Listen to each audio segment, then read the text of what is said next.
ಇವತ್ತು ಲಿಂಗಸೂರು ತಾಲೂಕಿನಲ್ಲಿ ಎಲ್ಲ ಅಭಿವೃದ್ಧಿ ಸಂಘಟನೆಗಳು ಎಲ್ಲ ಸಂಘಟನೆ ದಲಿತ ಬಂಧು ಮತ್ತು ರಕ್ಷಣಾ ವೇದಿಕೆ ಎಲ್ಲರೂ ಒಗ್ಗಟ್ಟಾಗಿ ಇವತ್ತು ಹೋರಾಟಗಳನ್ನು ಲಿಂಗಸೂರು ತಾಲೂಕಿನಲ್ಲಿ ಹಮ್ಮಿಕೊಂಡಿದ್ದೇವೆ.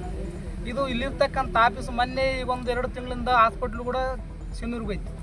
ಇವತ್ತು ಇದು ಕೂಡ ಆಫೀಸ್ ಇದು ಕೂಡ ಸಿನ್ನೂರಿಗೆ ಹೊಂಟದ. ಆದ್ರೆ ಲಿಂಗಸೂರಿನಲ್ಲಿ ಇರ್ತಕ್ಕಂಥ ಅಧಿಕಾರಿಗಳು ಏನು ಕೆಲಸ ಮಾಡ್ತಿಲ್ಲ, ಆಗ್ತಕ್ಕಂಥ ಜನಪ್ರತಿನಿಧಿಗಳು ಯಾವುದಕ್ಕೆ ಒಂದು ಮಾತು ಎತ್ತವಲ್ರು. ಅದಕ್ಕೆ ದಯವಿಟ್ಟು ಎಲ್ಲ ಜನಪ್ರತಿನಿಧಿ ಇವತ್ತು MP ಆಗಿರ್ಬೋದು, MLC ಆಗಿರ್ಬೋದು, ಇನ್ನೊಬ್ರು ಆಗಿರ್ಬೋದು, ಇವತ್ತು ನಮ್ಮ ತಾಲೂಕದಾಗ ಇದ್ದಂಥ ಆಫೀಸ್ಗಳು ಬೇರೆ ಕಡೆ ಶಿಫ್ಟ್ ಆಗ್ತಾವಂದ್ರೆ ಅದಕ್ಕೆ ಇಲ್ಲಿರ್ತಕ್ಕಂಥ ಜನಪ್ರತಿನಿಧಿ ಏನು ಮಾಡ್ತಾರೆ?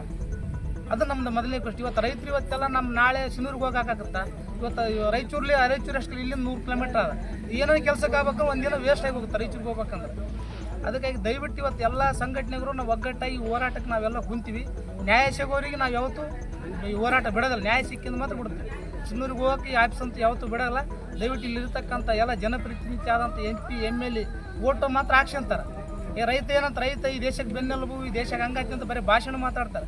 ರೈತರಿಗೆ ಅನ್ಯಾಯ ಆದಾಗ ಯಾರೂ ಬರೋದಿಲ್ಲ.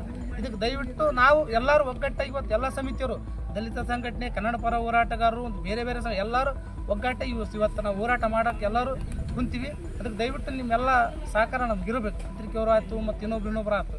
ಅದಕ್ಕೆ ಈ ಹೋರಾಟವನ್ನು ಇನ್ನು ಮುಂದೆ ಇನ್ನೂ ಹೆಚ್ಚಿನ ಪ್ರಮಾಣದಲ್ಲಿ ಬರ್ತಾರೆ. ಇವತ್ತೇನೋ ಸ್ವಲ್ಪ